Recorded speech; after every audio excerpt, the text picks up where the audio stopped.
Madam Speaker, I'm supporting the bill and the budget presentation of our Honourable Prime Minister towards the transformation of a sustainable island state.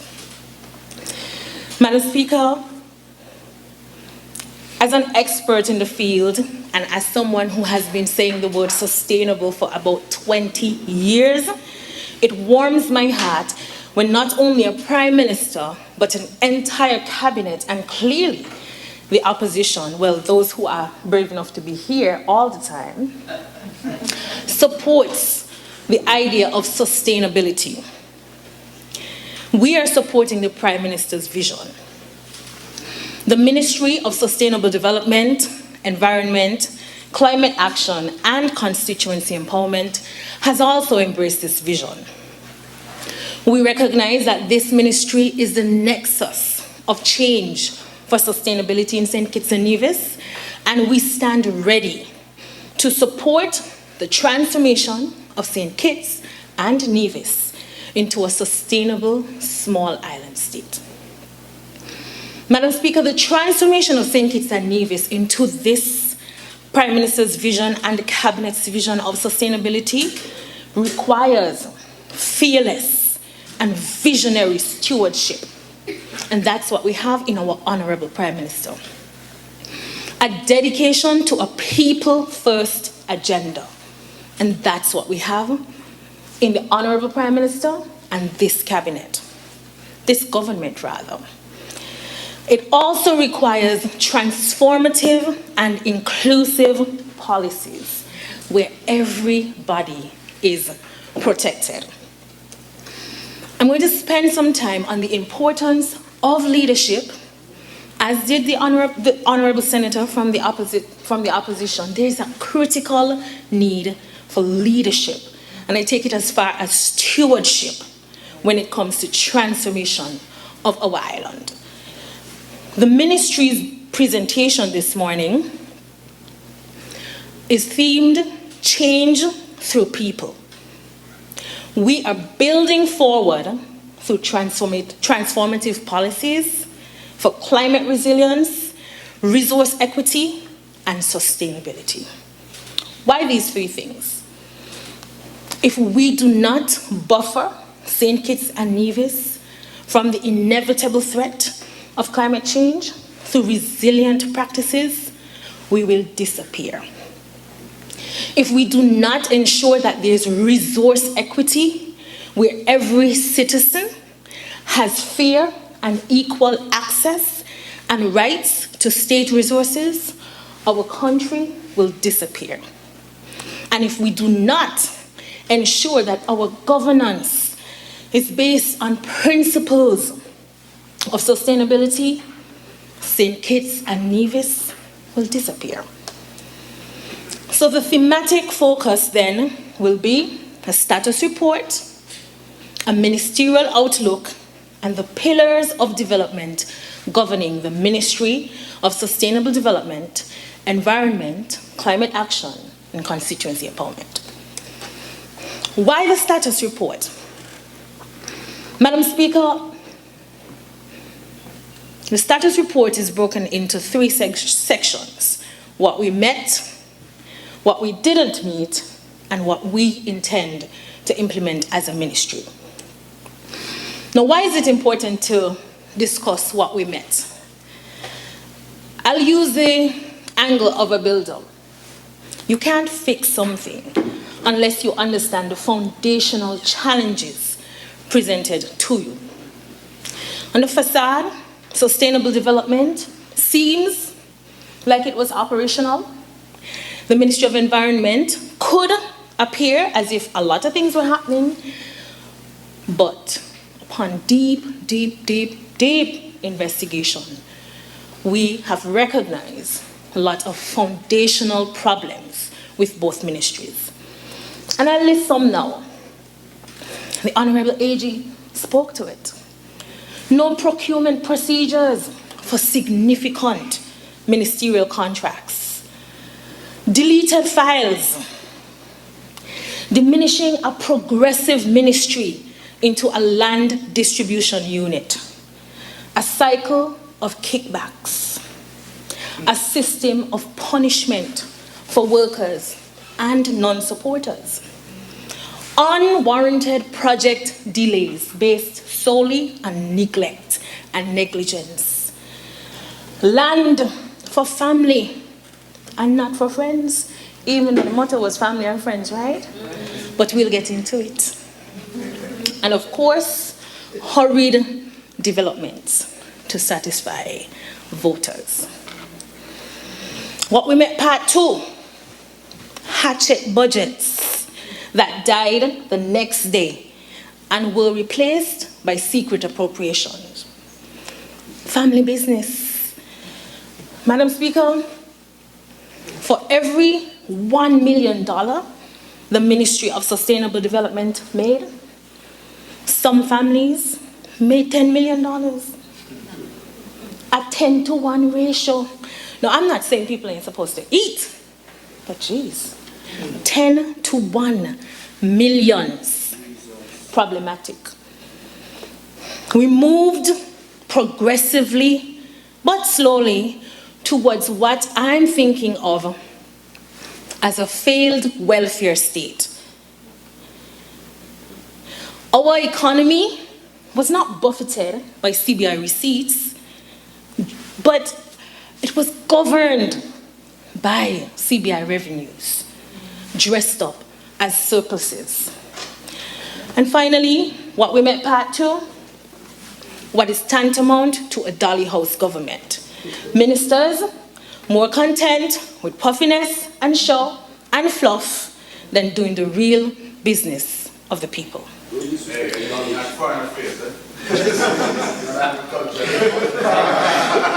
What we met, part 3, ghost budgets. I'm going to be very clear just in a few, in 10 minutes. Everybody today, everybody. Ghost budgets.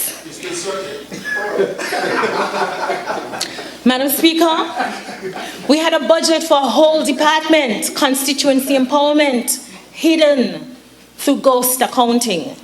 Mismanagement, where a whole department had absolutely no agenda for 7 years and people were getting paid. Double standards.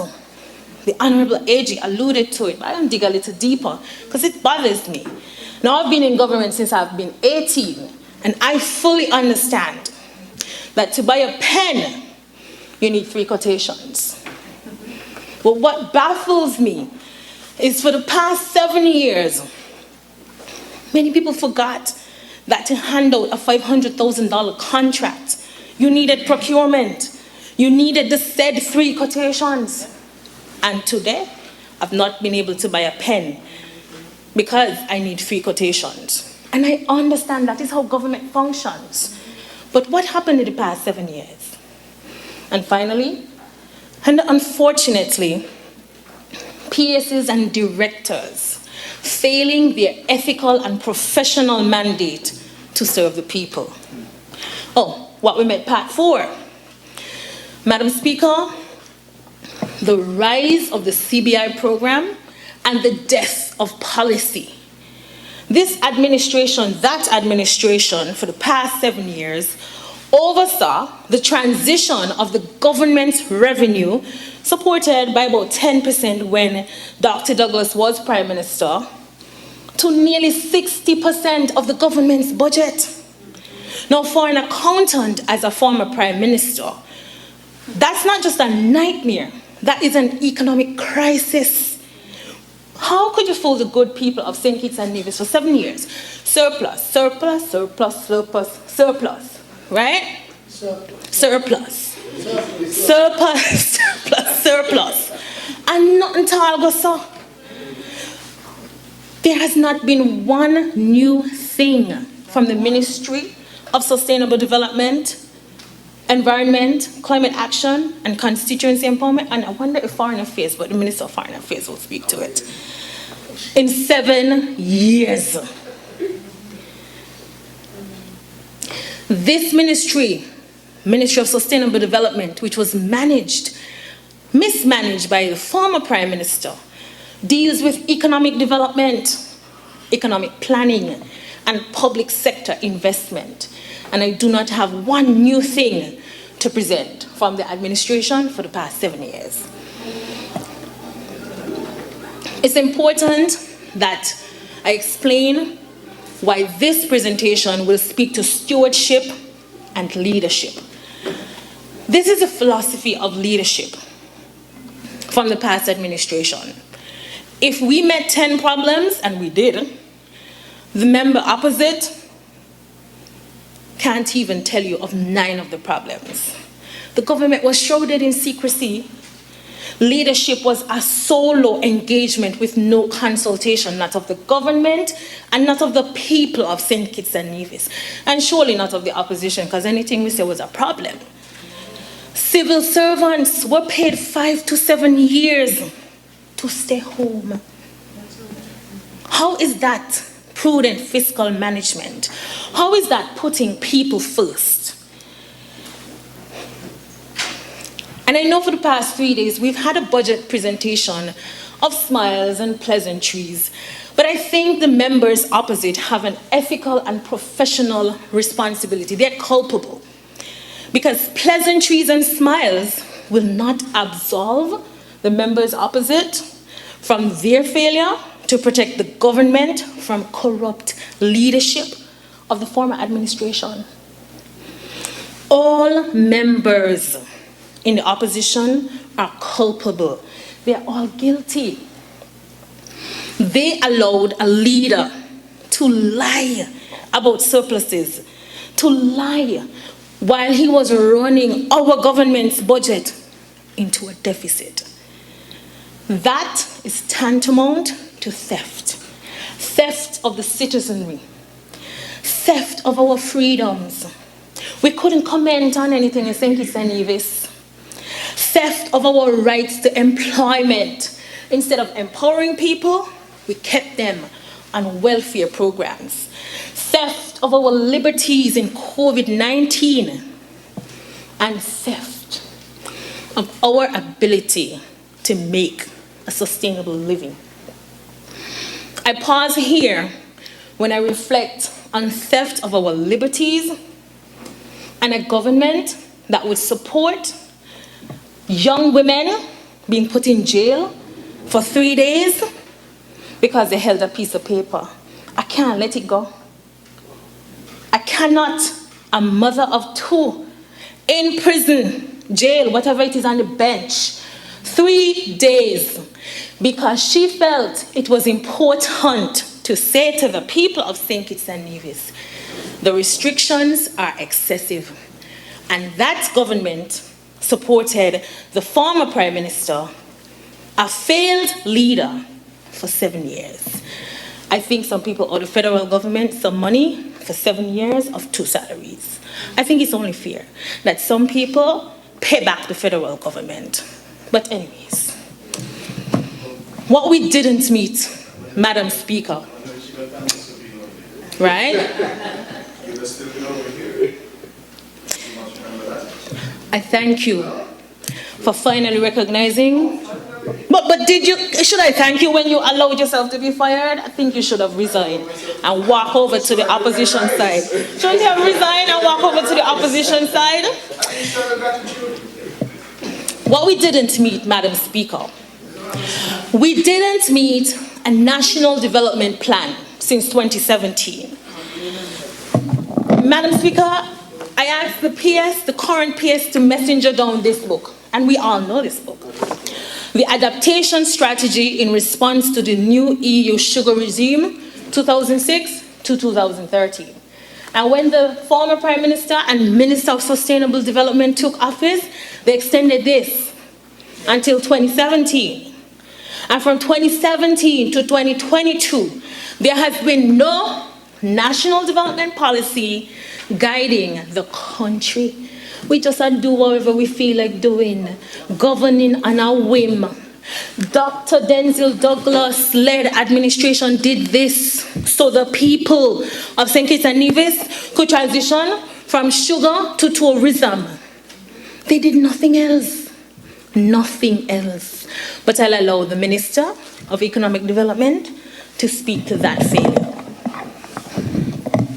There was no new initiative for sustainability, no response mechanism for climate resilience despite the experience of Hurricane Maria, no master planning agenda for national land allocation, no data to drive policy implementation. You know how long we've been asking for the survey of living conditions? No stewardship of the country. And it's important as a leader that you recognize that you are a steward. You do not own St. Kitts and Nevis, and you certainly do not own the people. But that is the governance we had in that ministry. What will we implement? We are going to work on a system of equity to resources, data for decision making, and we will complete the survey of living conditions, the census, and the sectoral surveys. Greater involvement of civil society, private sector, and our environmental stewards, and innovation and digitization. What has the ministry done? I'm going to review the projects we've implemented in the last 3 months, 3 months versus 7 years, the projects to be implemented in the coming year, and projects for our medium to long-term outlook. In the last 3 months, we have addressed the land allocation and digitization system. We've had renewable conversations on renewable energy, and the Minister of Energy will speak to the Energy Task Force. 3 months. Our first youth-led delegation to COP27. Our first pavilion. Our partnership with the Republic of China and Taiwan. And for constituency empowerment, where absolutely nothing was happening for 7 years, in 3 months, we've already partnered with the Super 6 football team, I can't even forget, and our champions, the St. Paul's Football Club.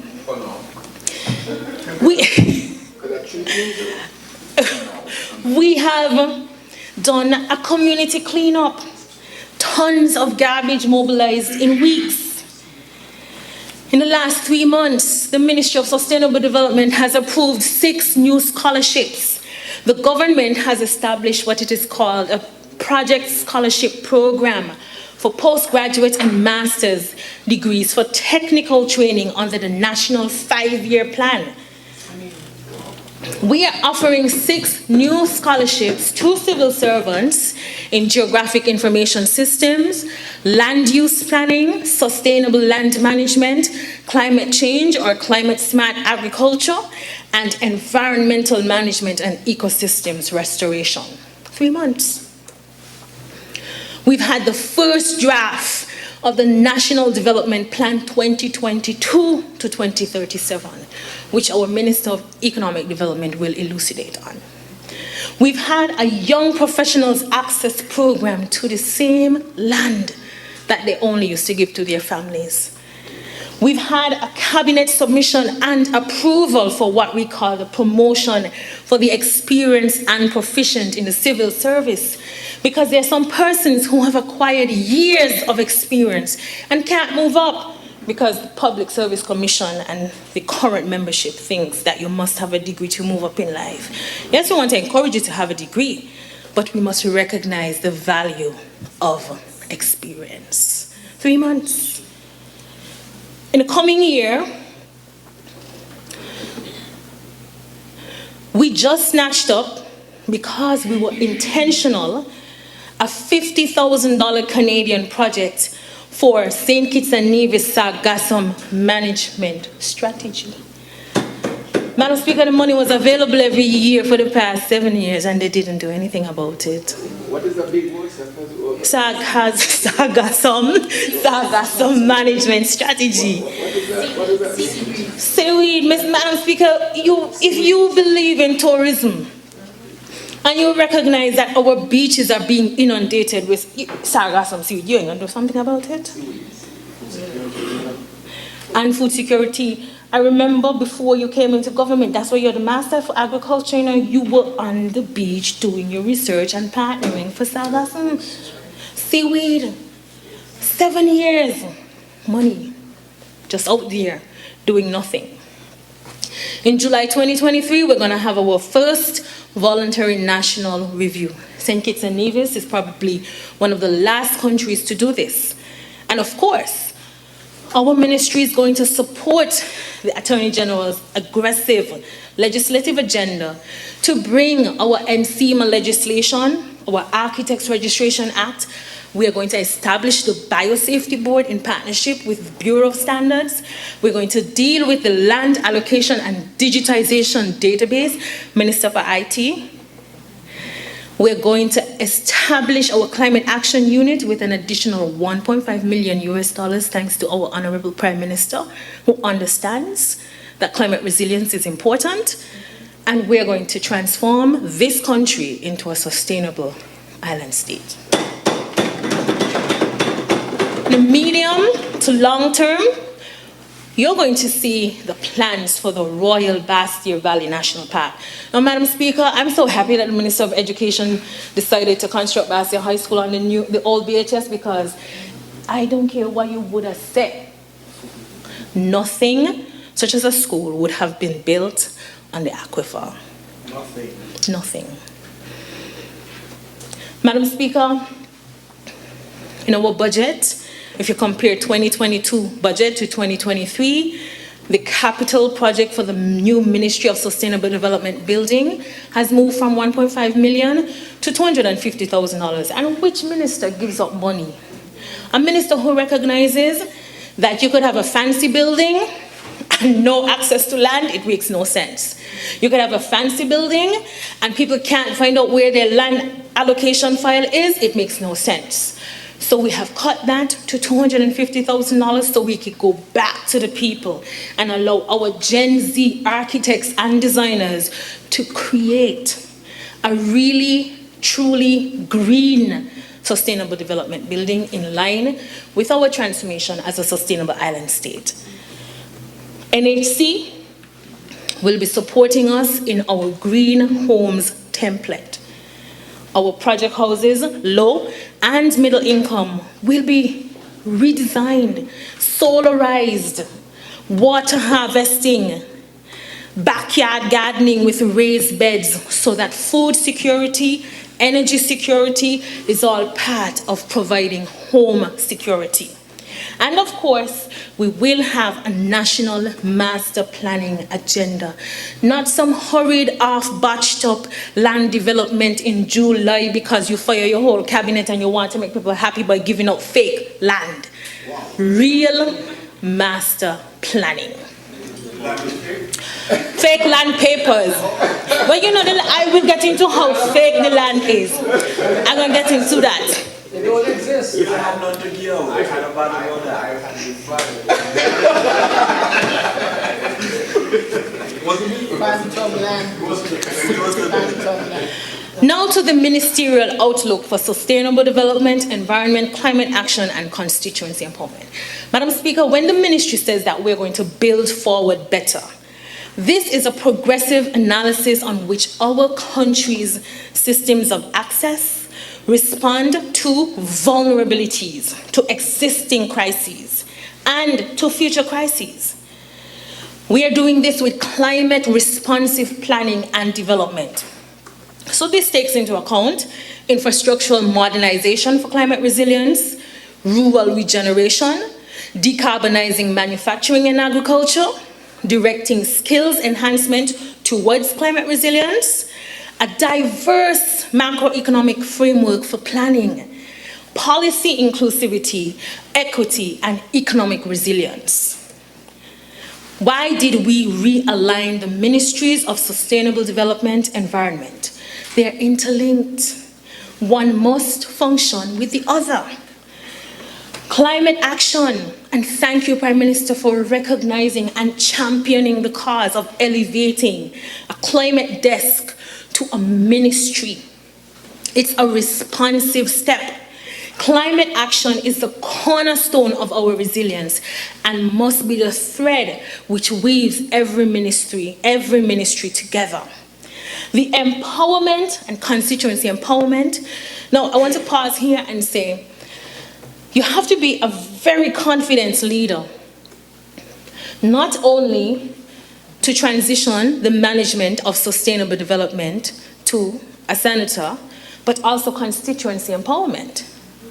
And I'm very happy that the Prime Minister recognized the importance of placing trust in his cabinet, trust in the expertise and skills of the cabinet.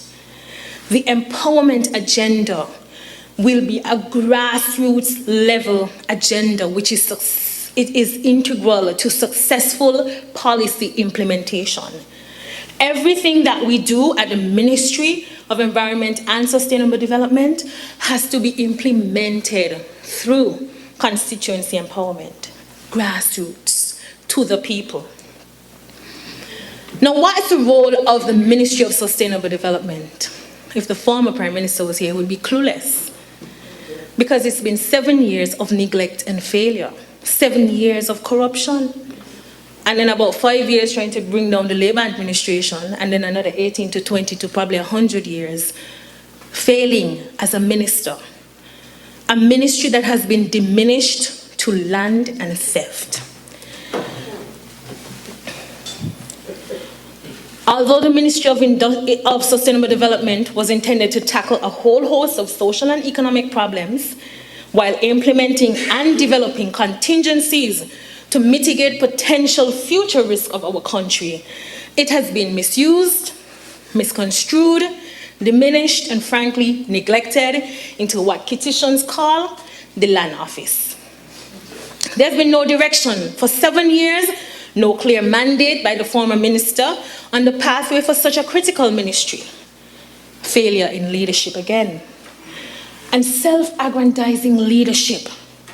Instead of protecting and serving the people, we found situations where senior officials in the ministry have completely eroded the trust of our citizenry, but personally enriching themselves with the very same crown lands that our forefathers fought for, that right RLB fought for, Robert Llewellyn Bradshaw fought for, and created unrest for. It is time to send a message that this new government will not tolerate that type of pillage. We are not allowing people to rape our country of the very asset that we need, land. So we have to move beyond the Land Office. Madam Speaker, when I walk in the streets, it's a depressing story every single day. Minister, I sent in an application 3 weeks ago, and 3 months ago, 3 years ago. I was paying. Why aren't you accepting money? I don't know what's the status? All sorts of stories. And I think some of us in here understand fully well the land problems. So, they weren't there. So let me explain to the members opposite what happened. If you look at our current database, why, when I open the database and go to Harris, you have one person with the title Harris with 4 pieces of land, but 4 citizens would be allocated the same 1 piece of land. For a Harris, 4 pieces. For a regular Joe Blow, 1 piece plus John, plus Jane, plus Mary, 4 people on the same plot of land. How is that fair? This was an administration that you campaign on fairness. You can understand what you're saying. You can understand? Let me say it again. One man with the name Harris, 4 pieces of land. It don't matter, Harris. In St. Kitts, only some Harris important. Then you go and you have regular, ordinary folk who just want a piece of land and 4 people assigned to the same land. But we can't accept your money because you all can't live on the same piece of land. That's the problem. But hear this next story. Tell me, how is this possible when citizens have been waiting years for a letter to say, we acknowledge receipt of your application and you have been assigned this piece of land. How does a PS apply for land today, in a matter of hours, responds to herself. And then in a matter of a day, allocates the land. And in a matter of 2 to 3 days, I wonder if I need to call my lawyer. Anyways, I'm going to continue the story, I don't care. You're protected in here. In a matter... What is true? It's just a tale. In a matter of 3 days, a PS who already have house and land and already have land 3 times over at concessionary prices, which is not right, assigns herself another big piece of government land.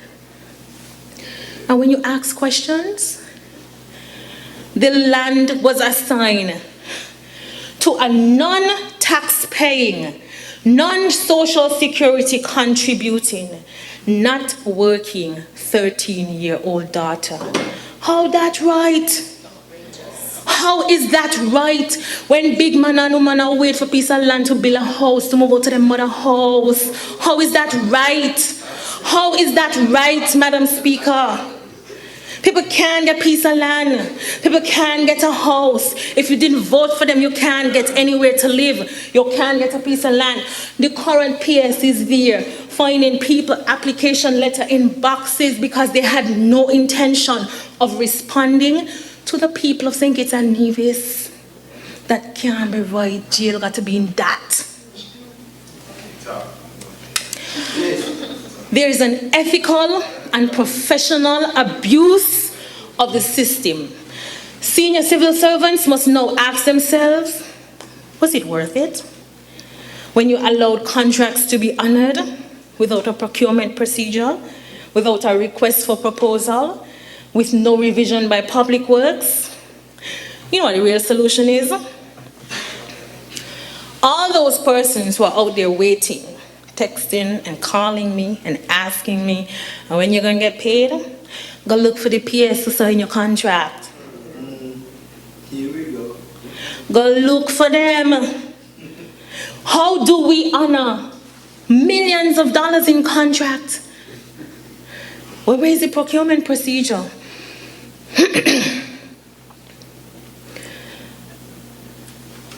It's bothering me because the former Minister of Sustainable Development allowed, forced, compelled senior civil servants to be corrupted. The former minister presided over systemic corruption, institutionalized theft, stifled the opportunities of people of St. Kitts and Nevis, presided over double dipping and triple dipping, and kickback mechanisms. What does land represent for the people of St. Kitts, Madam Speaker? Opportunity, investment, escape from generational poverty. But what's the problem here? This former administration stifled every young person's dream to create their own future when they denied your land requests but enriched themselves with piece after piece after piece after piece. Prime land. And now 4 people have to decide who first can pay off for 5,000 square feet. Acres of land to themselves. Madam Speaker, everybody deserves a piece of the rock. So what's the remedy for our land challenge? The government will make assessments in the upcoming weeks to determine the remedy for the many discrepancies our people are facing. I want to apologize. I want to take this time to apologize to the people of St. Kitts. We know that you're out there. You're in the bank. You're waiting for your letter. You were trying to go off to college to get this land assigned to you so that you could have your asset. You wanted to build a home, to have a piece of the rock. But bureaucracy and institutionalized theft denied you your titles. I really think that we should take back all this land. I really think that people who gave themselves piece after piece after piece at concessionary prices we should take back the land. Even for the people who were brazen enough to walk across to the Treasury on July 4th with $100,000 checks to pay for land. August 4th. August 4th. How could you be so brazen? Real checks for $100,000. And you know what hurts me? They're civil servants. And some of them work right down there in the AG chambers. AG, we're going to take back all the land that you robbed and stole from the people of St. Kitts and Nevis. We have a system where even to clear dirt, that was given to a special set of service providers. Only friends and family. Everybody got to eat. If you campaign on fairness, everybody got to get a piece of the pie. So we will address that system. Because once you give only friends and family access to state resources, I spoke of the kickback mechanism. But me want body sue me want to jail, so I'm going to just continue. This is now an opportunity for corrective transformation. This is an opportunity in the post-COVID economy to propose a hard reset for this ministry. No longer is this going to be labeled the land office or the pink building where you get your pack slip, but we intend to push forward a more altruistic budgeting process to be the driver of sustainable living in our country. We're going to ease the bureaucracy, we're going to expedite access to lands, and we're going to earmark special lands for technology, vocational development to bolster our already stable system. 55,000 people must have equal access to opportunities as far as possible. That is why the Sustainable Land Management Program is so important, and this exists right there in the Ministry of Sustainable Development. This is our driver for development. It's going to reorient sectors to the economy, towards sustainable resource use policies, provide economic opportunities, and sustain critical economic and ecosystem services. We need land to push our green spaces agenda. We must have a robust and responsive education system for sustainable development. Identification of strategic commercial lands. And if I tell you how many people assign themselves acres of commercial land and haven't even paid a cent, but tying up the government land unfairly. Farmers must be able to have access to land which is not just gutside and hillside. And if we're going to really support marijuana cultivation, we have to find land. But even that very industry, we found that they wanted to monopolize, to squeeze the young ganja farmers from making a living in this new economic sector. How is that fairness? So this is the true nature of sustainable development. We have $8 million for our recurrent expenditure, $7.5 million for our capital projects, and we are going to continue supporting interministerial synergies, working closely with the Ministry of Economic Development to share our planning outcomes.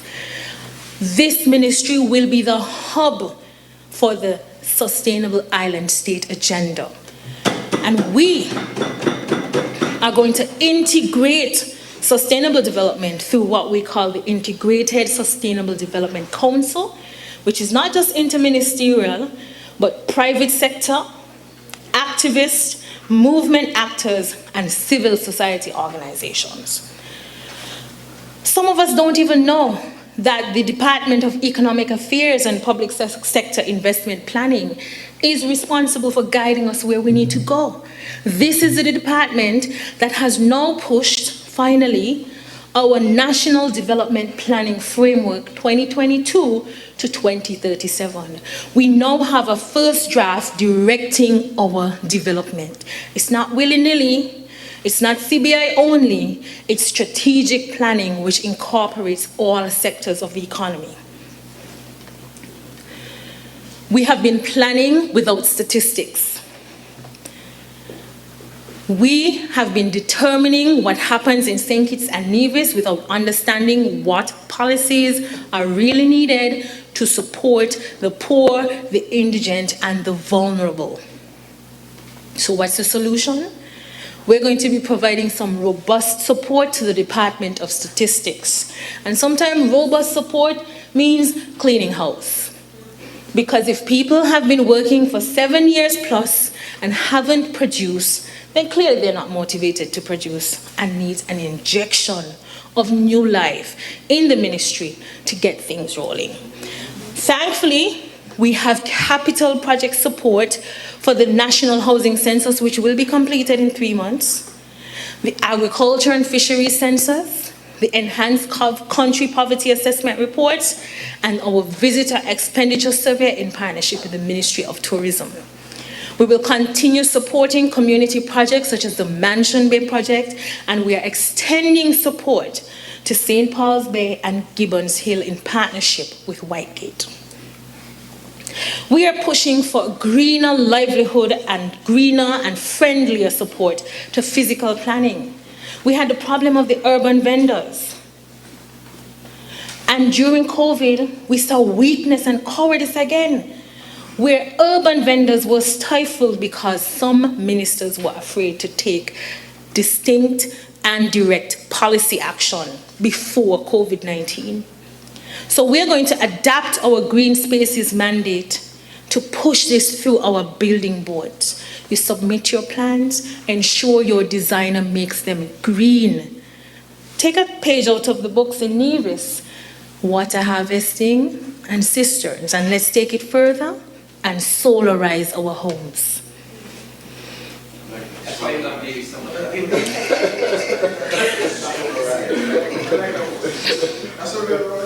It is. Well, ask the Minister for IT, but it is, and if it isn't, it is now for St. Kitts. We are solarizing our homes. You know, the problem we had in lands and surveys was that we had senior officials in that ministry, in the full ministry, kneeling to this unnecessary pressure from our former minister to just help some people. So we are going to push for greater transparency, and we're going to push for sharing of responsibilities between the Development Control and Planning Board, physical development, physical planning, environment, and sustainable development. Importantly, the Green Climate Fund has been in existence for 7 years, and I'm certain if I do a roll call, 90% of us do not know that that money was available so that St. Kitts and Nevis could transition to climate resilience. But we didn't know, did we? Because all the Ministry of Sustainable did was give out land. But the Green Climate Fund has significant priorities for St. Kitts and Nevis. Climate smart agriculture, integrated water resource management, climate change and health, coastal and marine protection, climate proof tourism, energy, transport, waste management, recycling, and education. All of this money available, and what? Nothing for 7 years. Currently, we have 4 projects at the Green Climate Fund. St. Kitts and Nevis Climate Smart Agriculture Project, $40 million project being reviewed. The strengthening of the coastal zone management, and that's with agriculture, coastal zone management for the blue economy, the Ministry of Tourism. The St. Kitts and Nevis Transwater Project, $40 million. But I'll allow the Minister of Water to speak to it. And of course, ongoing readiness training for St. Kitts and Nevis. Did anybody know of this? Tell the truth. They didn't talk about it for 7 years. They did nothing significant with climate finance for 7 years. That is failed leadership. We are going to address, Madam Speaker, the problem of urban degradation. The problem here, urban Bastia is losing its life. We need to change measures that were implemented to stifle people during COVID-19, but we do this with green policy solutions. So we're going to engage the owners of the dilapidated buildings in town, Liverpool Row and Fort Thomas, and while maintaining our cultural integrity for urban Bastia, we are going to negotiate for joint remedial mechanisms for addressing derelict buildings, demolishing the buildings, and encouraging new construction, maintaining the cultural integrity of Bastia. We're going to do this with investment from both local and foreign companies, and of course, private sector partnership. When our visitors come on those cruise ships, they're going to come to a revitalized urban Bastia.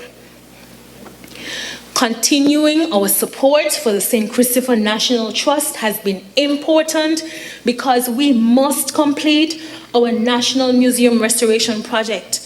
But I want to pause here and speak to the people of St. Kitts and Nevis about theft of our historical sites and our culture.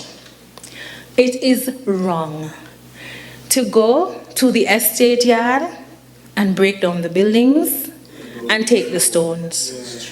And if I get my way with the Attorney General Chambers, we are going to take the very stones off of your property. And you know what some people have been allowed to do?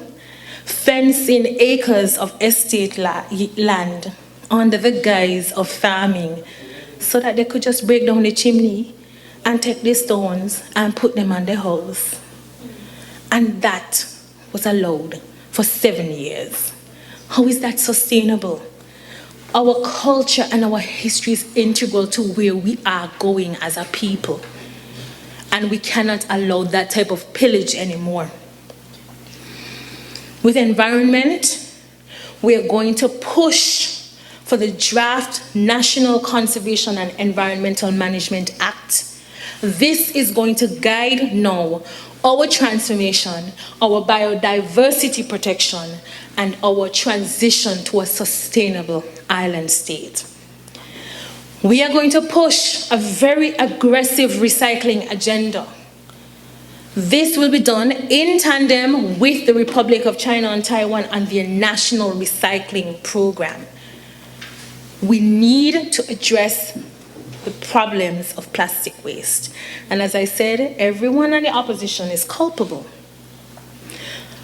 Imagine I'm in a session in Bahamas and every single Caribbean nation over the past 7 years has already implemented their legislation for addressing single-use plastic.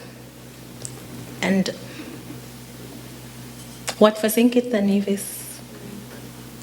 Nothing. Madam Speaker, we need to get to a point where we get in here in your honorable house, this honorable house, and there are no longer any plastic bottles on our desk. Thank you. Recycling and single-use plastic is a national problem, and we have to do this through social entrepreneurship and monthly activities. So the Ministry of Environment will be joining the Ministry of Health in SKN moves, and while the Fit and Ready are running, the Ministry of Environment will be at the back with the plastic bags doing what we call plugging. You're jogging while you're picking up the plastic bottles, because we all know that we have a plastic problem in St. Kitts and Nevis. So to the matter of the Solid Waste Management Corporation. When we met that institution, it was rife with staff fighting staff, workers feeling diminished, unappreciated. How does a former minister with responsibility for solid waste oversee the loss of millions of dollars of a corporation?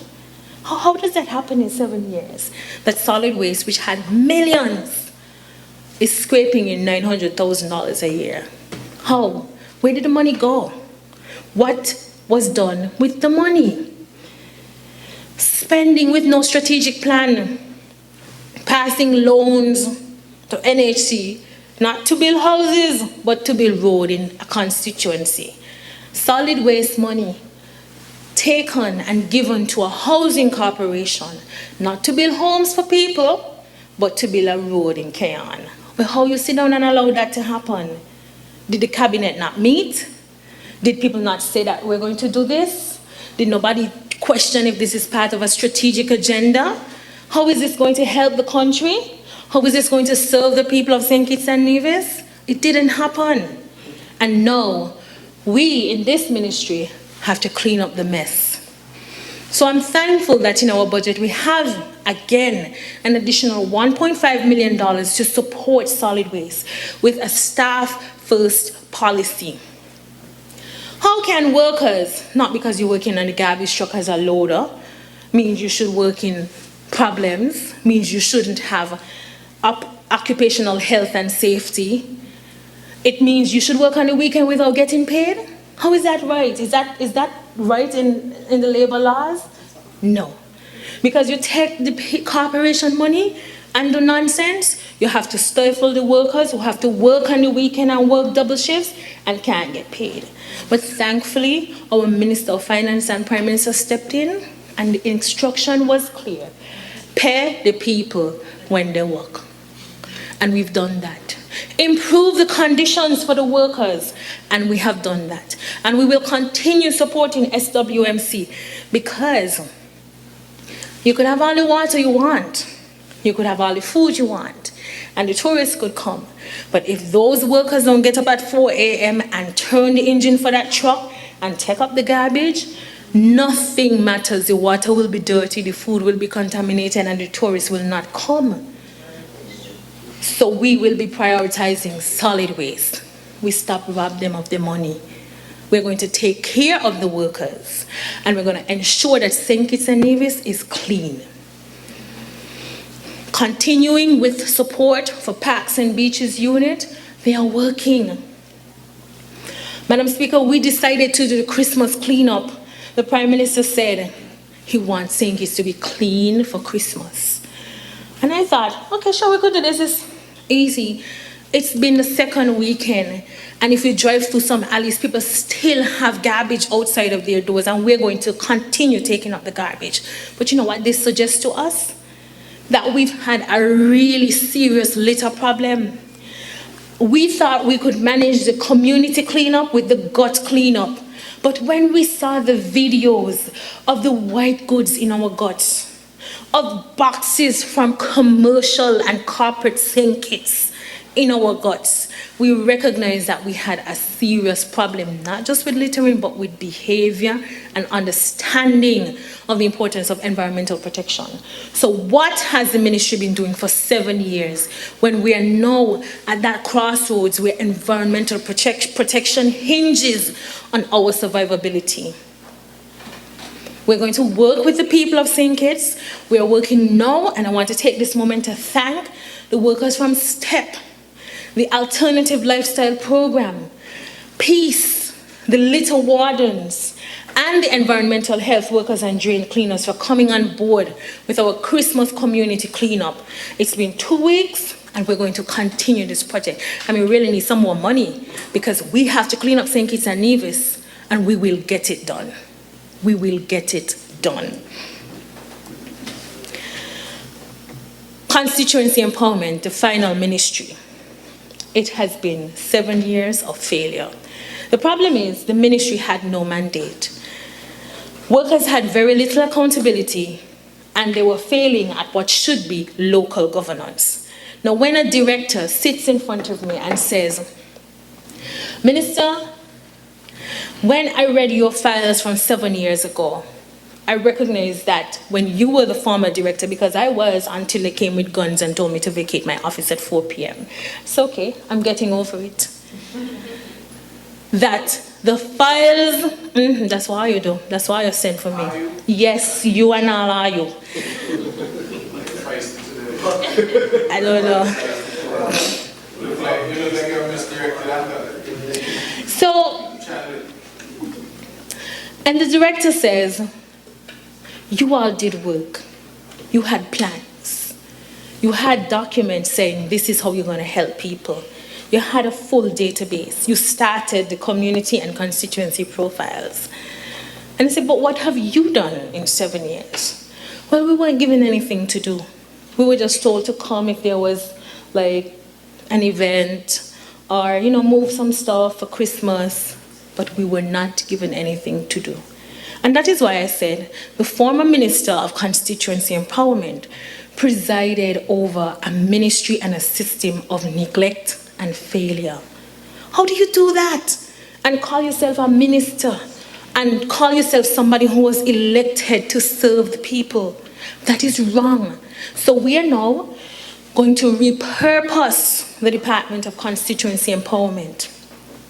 It will evolve to have an empowerment and development mandate, grassroots engagement, collective community responsibility, robust project implementation, and diversity in messaging through partnership with very unique ambassadors. And we started with the Super 6 football team. And we're increasing the staff allowance. If you recognize, you compare the budget from last year, the staff, they were paid about K-12 to K-21. We have moved them up, thankfully, with the support of the Financial Secretary, to K-28. Why?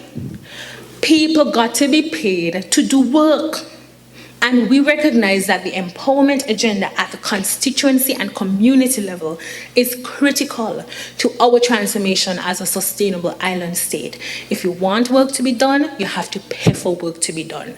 And that's what we're going to do. So no longer would the staff at Constituency Empowerment have to get a meager paying government, be on the STEP, be on the ALP, and be on the PAP. They don't need all of those. They're going to get their government pay. And that is corrective action for an empowerment agenda. Climate action is so critical because, Madam Speaker, it is a hub for our development. This ministry will have a youth-oriented project implementation focus. We're going to do public sector regulated, private sector implemented activity, public-private partnership. We're going to establish a project management unit for climate action, which does nothing else but access climate finance, the millions of dollars available for climate finance for St. Kitts and Nevis. Madam Speaker, climate rights are human rights. You have young people, they have a right to live. They have a right to live well and live long. And they can only do so if St. Kitts and Nevis assumes this critical role of climate responsiveness. We have to protect the most vulnerable, we have to protect small rural livelihoods, and we have to deal with coastal and climate migration. We have to address water security. And this brings me to our Sustainable Island State agenda. Prime Minister, permission to elucidate, to explain your Sustainable Island State vision. Thank you. When we left COP27, and I pause here just in jest, when I got to New York, on my way to Taiwan with the Prime Minister's delegation, I saw a very interesting message which said I had just checked in to a very luxurious suite in Egypt. And I questioned, how is it possible, humanly possible, to be in New York and be in Egypt at the same time? And I paused, wait, please, work on the technology. And I pause here just to say, when you are doing good, we have some illicit characters who are just out to bring harm to, not to this government, because you talk all you want, but to the people of St. Kitts and Nevis, and to the understanding of the agenda for climate resilience and sustainability. We need to have a responsive and responsible social media engagement, because this is where we will send our message. But how can you, when these actors who don't take millions from the government can't just go sit down and cool out? They have to continue trying to tarnish the work that government is doing. So we're going to continue traveling with a purpose, because that engagement ensured that St. Kitts could sign on to 1.5 to stay alive, to say that we demand that richer nations speak up and throw the money towards that $1 billion threshold, that we were signatories and proponents for the Loss and Damage Fund, and even last week We were part of COP15 in Montreal, Canada, where we were again represented for resource mobilization. So we will continue traveling with purpose.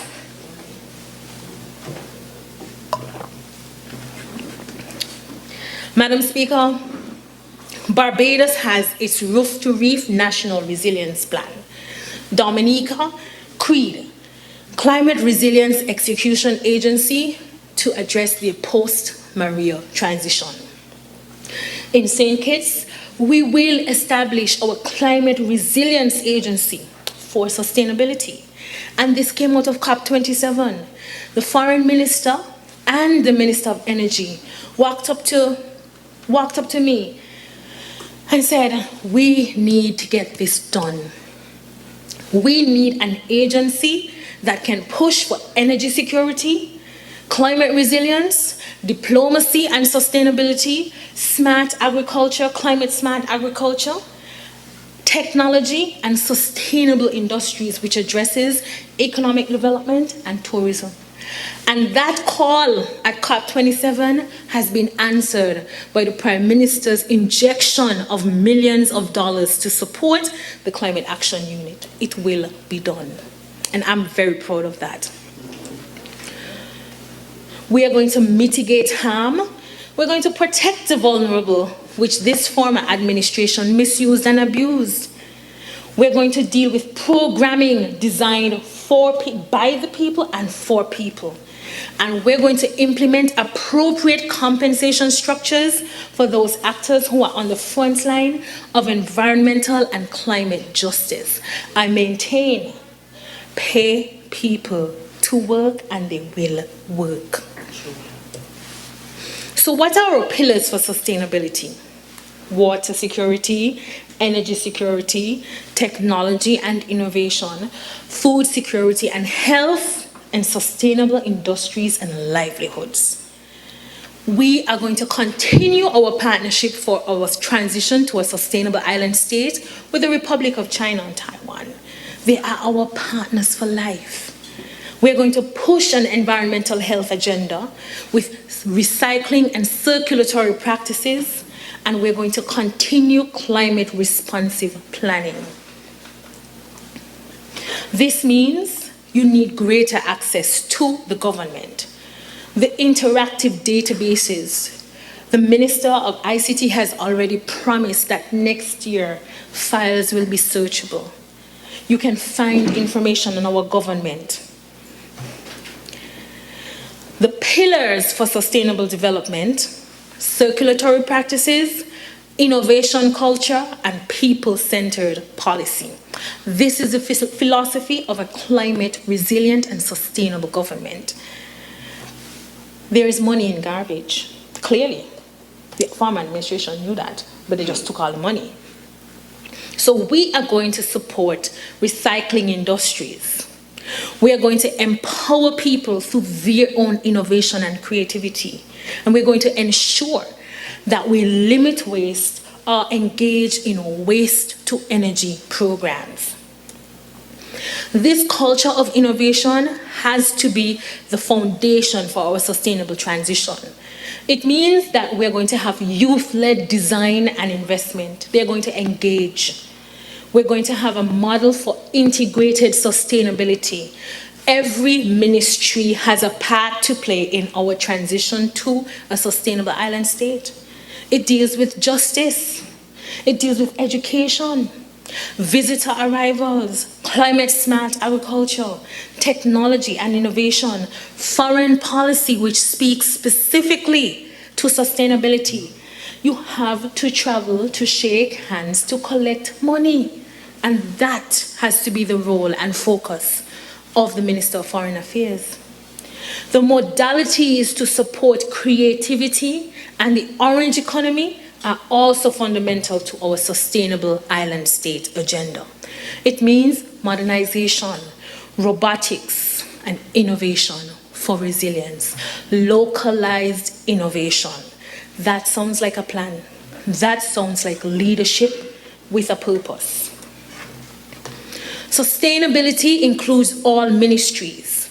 people as partners, private sector finance, decoupling investment and carbon emissions, de-risking private sector investment in renewable energy, equity in environmental resources, social responsibility, justice, and the right to live.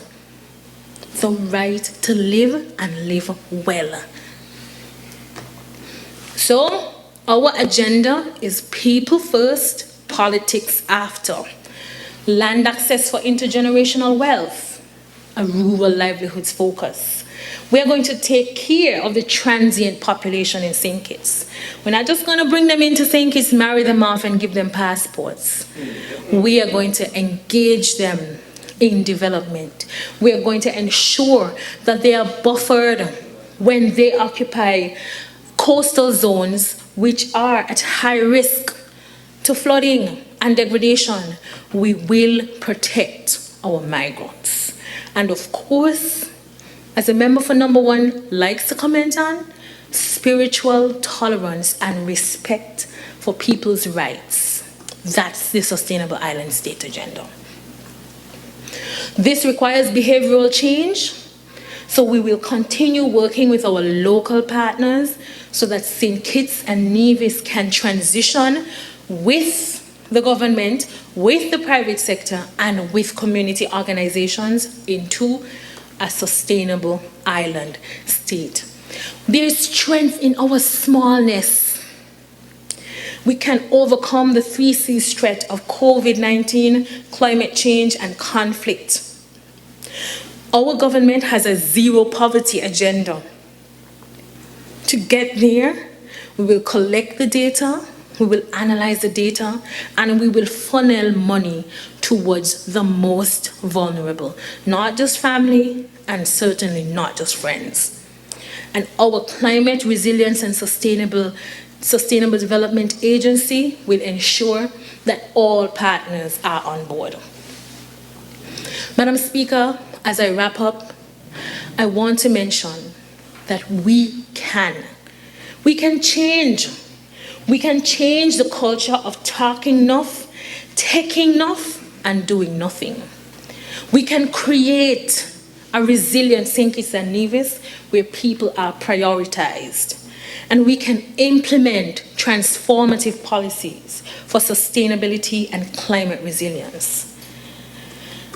Before I close, allow me to say thank you.